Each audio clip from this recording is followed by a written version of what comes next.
Hello दोस्तों, तो स्वागत है आपका हमारे YouTube channel my target by Maurya sir पे। तो आज के इस वीडियो लेक्चर में हम लोग देखेंगे एप्लीकेशन ऑफ डेरिवेटिव्स और इसी वीडियो को हम लोग कंटिन्यू करेंगे। और जैसा कि हमारा एक्सरसाइज 6.1 का पूरा बेसिक कॉन्सेप्ट के साथ सारा प्रश्न को भी उसमें डाल दिया गया है। यदि आप उसे नहीं देखे हैं तो प्लीज मेरे प्लेलिस्ट में पड़ा हुआ है और आप उसे देख लीजिए। तो अब देखिए, आज के इस वीडियो लेक्चर में हम लोग 6.2 के बारे में थोड़ा सा डिस्कस कर लेंगे। उसके बाद एक्सरसाइज के प्रश्न संख्या 1 से स्टार्ट करेंगे और उसे भी बताया जाएगा। इससे पहले थोड़ा सा बेसिक कॉन्सेप्ट है जिसके बारे में डिस्कस करना बहुत ही इंपॉर्टेंट हो जाता है। तो यहाँ पर देखिए कि यहाँ पर आ रहा है, एक तो वर्धमान आ रहा है और आगे इसके आ रहा है निरंतर, है ना। तो सबसे पहले हम लोग वर्धमान फलन क्या होते हैं इसके बारे में जानेंगे। ठीक है, वर्धमान किसे कहते हैं, किस फलन को। तो देखिए, यदि आपके पास कोई फंक्शन f(x) दे दिया है ना, f(x) बराबर कुछ दे दिया है, मान लीजिए कि ax प्लस b दे दिया है, चाहे कुछ भी दे दिया है। अब उसका हम लोग क्या करेंगे कि मान लीजिए कि यहाँ पे कोई दे दिया है फंक्शन ax प्लस b दे दिया है, चाहे कुछ भी दे दिया है, एनीवे कोई भी फंक्शन हो सकता है। ठीक है, 2x प्लस 3, 5x प्लस 4, ठीक है, f(x) दिया हुआ है। फिर उसका आप क्या करेंगे, f'(x) निकालेंगे। क्या निकालेंगे, f'(x), यानी कि अवकलन एक बार करेंगे। एक बार अवकलन करने के बाद जो भी मान हमें वैल्यू मिलेगा हमारा, है ना। अब इसका अगर ax प्लस b का अगर हम लोग अवकलन करते हैं तो ये तो मिलेगा a, है ना। इसका अवकलन क्या मिल जाएगा, a मिल जाएगा। अब हमें कुछ पॉइंट दिया रहेगा, यानी कि x का कुछ मान दिया रहेगा। अब x का जो मान है इस f'(x) में हम लोग रखेंगे। f'(x) में रखेंगे x का मान। मान लीजिए कि x बराबर b दिया रहे, या आपको दे दिया जाए 3 दे दिया जाए, या कुछ भी, एनीवे कोई भी रियल नंबर भी दे सकता है। ठीक है, अगर x का मान हम लोग इस f'(x) में रखें और जो हमारा मान है, जो वैल्यू है हमारा, वो प्लस में आ जाए। ठीक है, जब प्लस में आ जाएगा तो इस पोर्शन को कहेंगे हम लोग वर्धमान। क्या कहेंगे, वर्धमान, है ना। यदि माइनस में आ जाता है तो इसे हम लोग कहेंगे ह्रासमान। क्या कहेंगे, ह्रासमान। ठीक है, अब उसके बाद फिर नेक्स्ट इसमें बात आ जाता है क्या कि निरंतर। अब ये वर्धमान जो होता है 2 प्रकार का, ये ह्रासमान भी 2 प्रकार का हो जाता है। वर्धमान में एक तो होता है वर्धमान केवल, ठीक है, और दूसरा होता है निरंतर वर्धमान। तो भाई ये निरंतर वर्धमान और वर्धमान में क्या अंतर है ना, निरंतर वर्धमान। तो देखिए, जो f'(x) का मान होगा और x बराबर कुछ वैल्यू होगा जो यहाँ पे रखा जाएगा x की जगह पर, तो हमें f'(x) का मान मिलेगा। जो f'(x) का मान होगा वो अगर 0 के बराबर है, किसके बराबर है, 0 के बराबर है या 0 से बड़ा है। ठीक है, 0 के बराबर है या 0 से बड़ा है f'(x) का मान, तो वो फलन जो होगा वो क्या हो जाएगा, f'(x) वर्धमान होगा। ठीक है, यदि यानी कि f'(x) का मान 0 भी हो सकता है या 0 से बड़ा भी हो सकता है, तब क्या होगा, केवल वर्धमान होगा। लेकिन अगर f'(x) का मान जो है, f'(x) का मान अगर हमारा इज ग्रेटर देन है 0 से, यानी कि हमेशा 0 से बड़ा ही आता है, 2 आएगा, 4 आएगा, 6 आएगा, है ना। जैसे कि आपको अगर मैं संख्या रेखा खींचूं तो यहाँ पे ये 0 होता है। 0 से दाएं ओर की दूरियां जो होती है धनात्मक होता है, अर्थात 1, 2, 3, है ना। फिर 0 से बाएं ओर की जो दूरियां होती है ऋणात्मक होती है, -1, -2, -3। ओके, तो अगर हमारा f'(x) का मान, अगर x का मान रखें और f'(x) का जो मान है वैल्यू वो 0 से बढ़ा दे, ठीक है, यानी 0 नहीं आना चाहिए, 0 से बड़ा आना चाहिए। 0 से अगर बड़ा हमेशा आ रहा है, किसी भी आप मतलब कि x का कोई भी वैल्यू हम रखें तो f'(x) का मान 0 से हमेशा बड़ा है, तो वो जो फलन होगा वो क्या होगा, निरंतर वर्धमान होगा, है ना। निरंतर मतलब होता है लगातार, वर्धमान मतलब बड़ा। ओके, इतना समझ में आ गया होगा। अब ये ह्रासमान भी 2 प्रकार का होता है ना। ये जो ह्रासमान होता है ये भी दो प्रकार का होता है। ह्रासमान दो प्रकार का होता है, तो इसका मतलब क्या है कि यदि आपको एफ डैश एक्स का मान निकाले हैं, ठीक है, और यदि आपका एफ डैश एक्स का मान जो है जीरो आ रहा है या जीरो से छोटा हो रहा है ना, तो जीरो आ रहा है तो उसके लिए तो बराबर का सिंबल लगेगा। जीरो से छोटा है एफ डैश एक्स का मान, तो फिर क्या हो जाएगा, हमारा ये वाला फलन जो हमारा फलन दिया रहेगा एफ एक्स, वो क्या हो जाएगा, तो हमारा ह्रासमान हो जाएगा केवल, है ना। अगर आपका एफ डैश एक्स का जो मान है वो जीरो से हमेशा छोटा रह रहा है, तो ये जो होगा ये क्या कहलाएगा, एफ एक्स जो है हमारा वो कहलाएगा निरंतर ह्रासमान। क्या कहलाएगा, निरंतर ह्रासमान कहलाएगा। तो दोस्तों देखिए, ये सारा जो है कॉन्सेप्ट जो है ये सारा आपका समाप्त हो चुका होगा, और इस पर जो है हम लोग अब प्रश्न देखेंगे और आपको पूरा का पूरा प्रश्न समझ में आएगा, ठीक है। ये जो प्रश्नावली होता है सभी बच्चों का बड़ा प्रॉब्लमदायक होता है, लेकिन हम लोग इसको क्या करेंगे, एकदम चुटकियों में आप पढ़ के देखेंगे तो एकदम बोलेंगे कि नहीं सर जी आप आसान बताए हैं, ठीक है। अगर आसान लगेगा तो जरूर हमें कमेंट में थैंक्स बोलिएगा, ठीक है।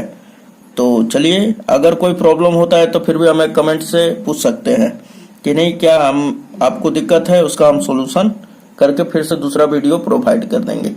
चलिए, तो यहाँ पे देखिए प्रश्न संख्या हमारा 1 क्या कह रहा है, बोल रहा है कि सिद्ध कीजिए कि रियल नंबर, यानी आर मतलब रियल नंबर होता है, ठीक है, रियल नंबर पर एफ एक्स बराबर 3x + 17 से प्रदत्त फलन निरंतर वर्धमान है। देखिए यहाँ पर निरंतर वर्धमान आ रहा है ना, तो अब देखिए यहाँ पर चूंकि क्या क्या दिया हुआ है, तो सबसे पहले तो लिख लेंगे कि चूंकि दिया है, जो दिया होता है वो लिख लिया जाता है।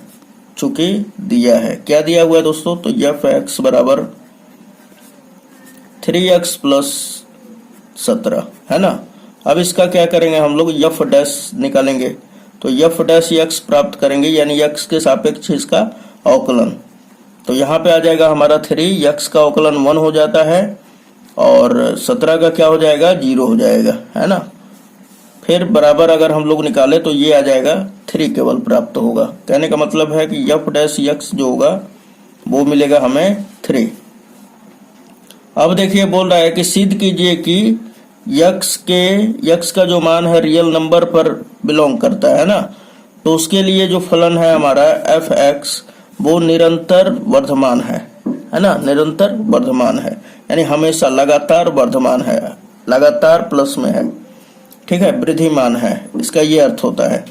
तो यहाँ पर देखिए कि सबसे पहले अगर हम लोग देखें तो यहाँ पर लिखेंगे कि चूंकि यक्स बिलोंग मतलब कि यक्स जो है रियल नंबर में से लिया जा रहा है। चूंकि यक्स का मान अगर रियल नंबर में से उठाया जाए, रियल नंबर मतलब क्या समझते हैं, जैसे कि देखिए यहाँ पर थोड़ा सा आपको ये समझाते हैं कि जैसे कि अगर रूट के अंदर -3 दे दिया जाए, रूट के अंदर -6 दे दिया जाए, तो ये सब जो संख्या होती है ना वो इरेशनल नंबर होता है, यानी कि अवास्तविक संख्या होती है ना।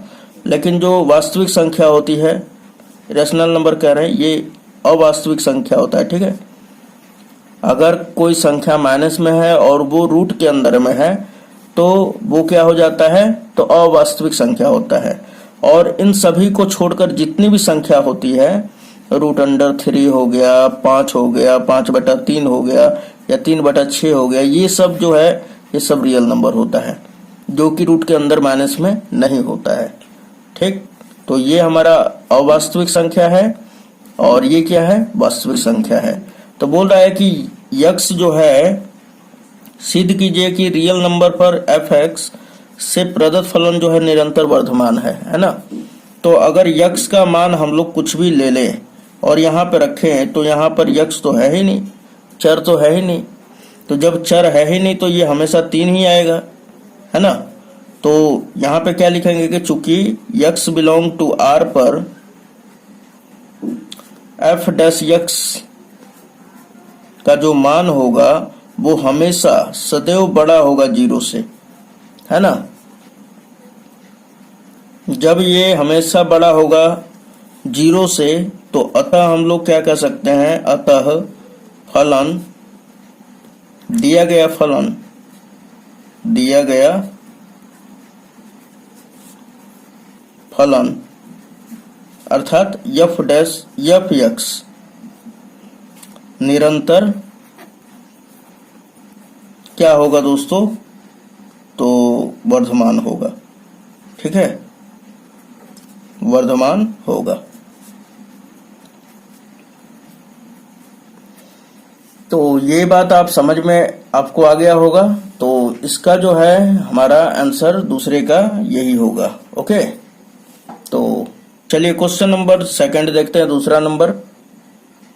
तो यहाँ पर प्रश्न संख्या दूसरा देखेंगे कि सिद्ध कीजिए कि रियल नंबर पर f(x) बराबर e⁻²x से प्रदत्त फलन निरंतर वर्धमान है। तो यहाँ पर देखिए कि सबसे पहले लिख लेंगे कि चूंकि दिया है f(x) बराबर e⁻²x है ना, उसके बाद इसका x के सापेक्ष अवकलन कर देंगे। तो हमने यहाँ पे लिख दिया। ठीक है, अब देखिए इसका अवकलन करते हैं। तो ये निकालेंगे जब इसका अवकलन, तो f डैश x आएगा और ये क्या हो जाएगा दोस्तों, तो e⁻²x का अवकलन क्या होता है, e⁻²x ही होता है। फिर इस 2x का करेंगे तो क्या आएगा, 2 आ जाएगा आगे, है ना।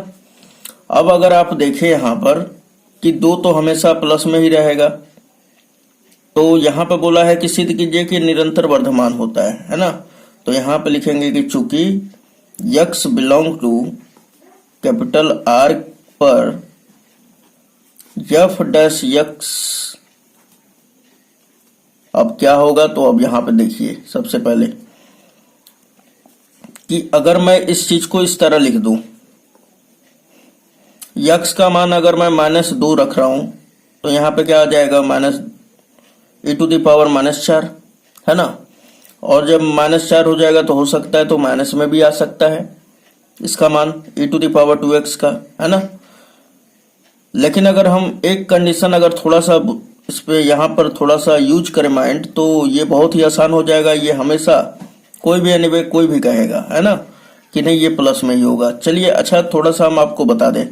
देखिए यहाँ पे कि अगर मैं -2 का स्क्वायर कर दूं, ध्यान दीजिएगा, -2 का मैंने स्क्वायर किया तो क्या होता है, -2 मल्टीप्लाई -2, माइनस और माइनस क्या हो जाता है, प्लस, 2 दूना 4 हो जाता है ना। जैसे कि अगर मैं -1 का स्क्वायर करूं तो -1 मल्टीप्लाई -1 और गुणा कर देंगे तो क्या हो जाएगा, +1, है ना। यानी कि स्क्वायर कर देने पर, और यहाँ पे देखिए कि अगर मैं +4 का स्क्वायर कर दूं तो ये तो सिंपली आप जानते हैं 4 चौके 16 हो जाएगा, प्लस ही का रहेगा।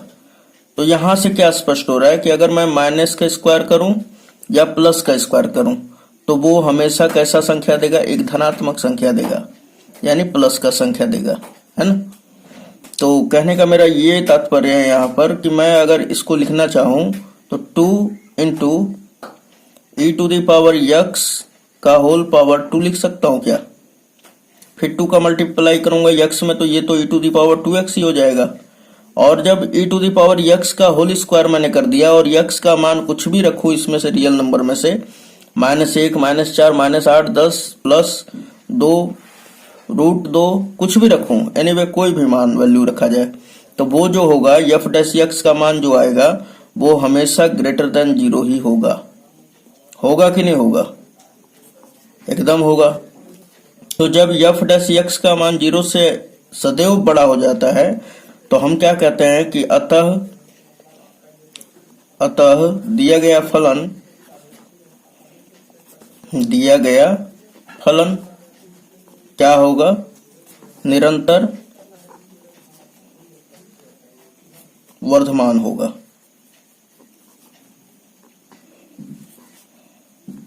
तो आपको ये समझ में आ गया होगा पूरा, है ना। चलिए क्वेश्चन नंबर तीसरा देखते हैं दोस्तों। तो ये हमारा दूसरा का आंसर था और ये आपको पूरा का पूरा समझ में आ गया होगा। चलिए क्वेश्चन नंबर तीसरा पढ़ते हैं हम लोग। यहाँ पर देखिए प्रश्न संख्या तीसरा में क्या दिया हुआ है कि सिद्ध कीजिए कि f(x) बराबर sin x से प्रदत्त फलन ए नंबर 0, π/2 में निरंतर वर्धमान है ना। और दूसरा अंतराल π/2, π में निरंतर ह्रासमान है। सी में दिया है 0, पाई में न तो वर्धमान है और ना ही ह्रासमान है। यहाँ पे देखिए कि ये जो है ओपन इंटरवल दिया हुआ है ना। क्लोज इंटरवल के लिए बड़ा ब्रैकेट होता है, यहाँ पे ओपन इंटरवल दिया हुआ है और इसमें दे दिया है कि जो एफ है वो इतना इतना में क्या है, निरंतर वर्धमान है। ऐसा आपको सिद्ध करके दिखाना है। फिर π/2 से पाई में क्या है, निरंतर ह्रासमान है। 0 से पाई में क्या है, न तो वर्धमान है न ही ह्रासमान है। तो सबसे पहले यहाँ पे जो दिया हुआ है वो लिख लेंगे हम लोग। तो क्या दिया हुआ है हमें, तो यहाँ पे लिखेंगे कि चूंकि दिया है f(x) बराबर क्या दे दिया है दोस्तों, तो ये दिया है sin x दे दिया है। अब इसका f' से निकाल दीजिए, तो f' इक्वल टू क्या हो जाएगा, sin x का अवकलन क्या होता है, cos x हो जाता है। ठीक, अब देखिए यहाँ पे कि a नंबर में क्या दिया हुआ है। a नंबर हम लोग सॉल्यूशन करेंगे 0, π/2 में बोल रहा है कि फलन जो है निरंतर वर्धमान है। तो आप कैसे दिखाएंगे कि 0 से π/2 में हमारा जो होता है f' वो निरंतर वर्धमान होता है। कैसे, f(x) है ना, f(x) कैसे निरंतर वर्धमान फलन होता है। तो यहाँ पर थोड़ा सा अगर ध्यान दिया जाए कि मैं अगर बात करूं 0 से π/2 में, तो 0 और π/2 के बीच में कोई भी मान अगर रखते हैं, ठीक है, यहाँ पर x के जगह पर, तो x के जगह पर रखोगे आप और x के जगह पे 0 का मान रखोगे तो cos 0 का मान भी क्या होता है, 1 होता है। cos 30 डिग्री का मान √3/2 होता है। cos 45 डिग्री का मान 1/√2 होता है। अगर आप 90 तक रखेंगे तो सब पाएंगे कि प्लस में ही संख्या होता है। ओके, यानी कि क्या होता है, हमेशा प्लस में ही देगा आपको मान, है ना। अगर 0 और 90 के बीच में रखिएगा तो, ठीक है, तो जब अगर आप इसमें से मान रखते हैं तो यहाँ पे क्या होगा, अंतराल में हमेशा धनात्मक ही फलन हमें प्राप्त होगा। तो जब धनात्मक प्राप्त होगा तो फिर क्या कह देंगे हम लोग, तो इस प्रकार कह देंगे कि जो हमारा दिया गया फलन f(x) है वो हमेशा 0, ओपन इंटरवल ऑफ 0, π/2 में निरंतर वर्धमान होगा। तो यहाँ पे लिखेंगे कि चूंकि यह अंतराल जो दिया गया है, अंतराल कौन सा अंतराल है दोस्तों, तो a नंबर में 0, π/2 है, में फलन f'(x) जो हमने f'(x) निकाला है वो सदैव ही बड़ा ही रहेगा 0 से, है ना। जब सदैव 0 से बड़ा होगा तो फिर क्या कह देंगे हम लोग, अतः फलन f(x) क्या होगा, निरंतर वर्धमान होगा, है ना। तो आप देखें यहाँ पर कि हमने a नंबर कैसे एकदम आसानी पूर्वक सिद्ध कर दिया। अब देखिए b नंबर में देखना है कि b नंबर में सिद्ध करना है कि π/2 से पाई में निरंतर ह्रासमान होता है। चलिए आपको थोड़ा सा 11th क्लास के बुक्स में हम थोड़ा सा प्रवेश कराते हैं आपको, है ना। तो यहाँ पर ध्यान दीजिएगा, चतुर्थांश में आप ध्यान दिए थे, इसमें क्या होता है कि इसमें ऑल त्रिकोणमितीय फंक्शन जो होते हैं, साइन, कॉस, टैन, यानी कि सब का सब क्या होता है, प्लस होता है। यहाँ पे केवल साइन ही प्लस होता है और उसका विपरीत कोसेक x वो विपरीत यहाँ पे प्लस में होता है ना। बाकी साइन के अलावा सब के सब ऋणात्मक होता है, माइनस में होता है। यहाँ पे केवल साइन ही पॉजिटिव होता है। यहाँ पे टैन और इसका विपरीत कॉट, और यहाँ पे होता है जो कॉस, है ना, और इसका विपरीत सेक। तो ध्यान दीजिएगा यहाँ पर कि f'(x) जो है ये 0 डिग्री हो गया, ये π/2 हो गया, ये तो आप जानते होंगे, ये पाई होता है और ये क्या होता है, 3π/2 होता है। तो मैं अगर बात करूं कि जो f'(x) निकाला गया है ये तो हमारा cos x है, और cos x किस में जा रहा है, अब अंतराल देखा जाए तो π/2 से पाई में पूछ रहा है कि क्या होगा। यहाँ पे b नंबर में हम डाल लेंगे, है ना, कि अंतराल अंतराल लिख लीजिए, π/2 से पाई में जो f'(x) है वो क्या प्राप्त होगा कि हमारा निरंतर ह्रासमान हो जाए, है ना। ये हम अपने से क्वेश्चन अराइज कर रहे हैं मन में। तो यहाँ पे देखिए कि यहाँ पर आप कारण कंडीशन देना पड़ेगा कि क्यों हो जा रहा है। तो cos x जो है पहले वाले में तो धनात्मक है, लेकिन cos x को अगर देखा जाए तो दूसरे वाले में तो ऋणात्मक होगा। क्यों? क्योंकि यहाँ पर देखिए sin x ही केवल खाली क्या होता है, धनात्मक होता है, और इसका विपरीत जो होता है cosec x होता है। cos x तो होता ही नहीं है, तो cos x क्या होगा, ऋणात्मक होगा, यानी कि, है ना। π/2 और पाई में क्या होगा, ऋणात्मक होगा। कौन? cos x। जब cos x ये ऋणात्मक होगा तो हमने अभी आपको बताया कि जब ऋणात्मक होता है तो क्या हो जाता है, ह्रासमान। तो यहां पर हम कह देंगे कि अंतराल π/2 से पाई में f'(x) जो होगा लेस देन होगा 0 से, है ना। और जब लेस देन होगा 0 से तो अतः हम लोग क्या कह सकते हैं, अतः दिया गया फलन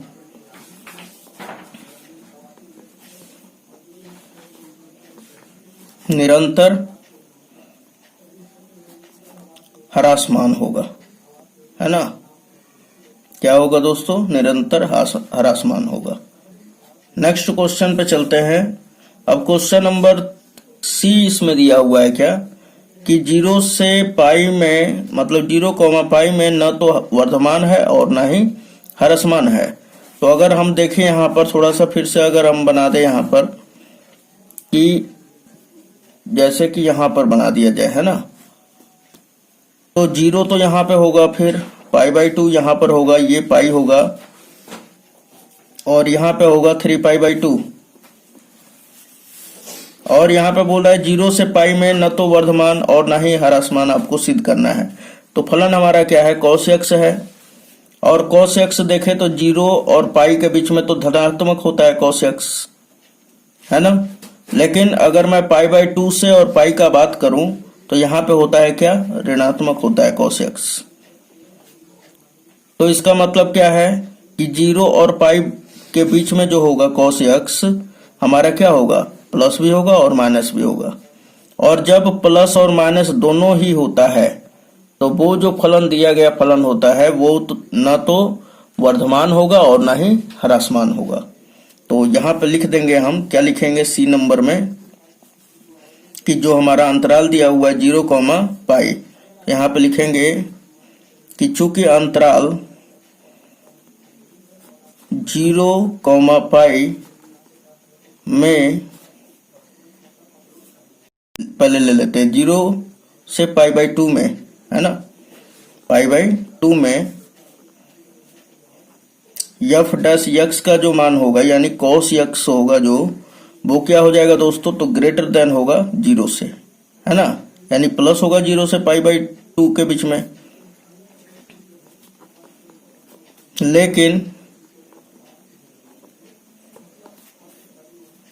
लेकिन π/2 से, अंतराल π/2 से पाई में f'(x) का जो मान होगा, f'(x) का मान वो लेस देन होगा 0 से, ठीक है। और जब ऐसा होगा तो हम लोग कह सकते हैं यहाँ पर अतः दिए गए फलन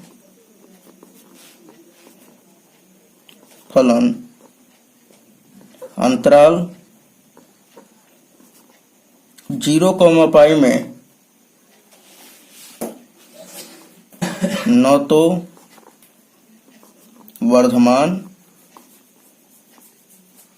वर्धमान, है ना, या न तो वर्धमान और न तो ह्रासमान होगा।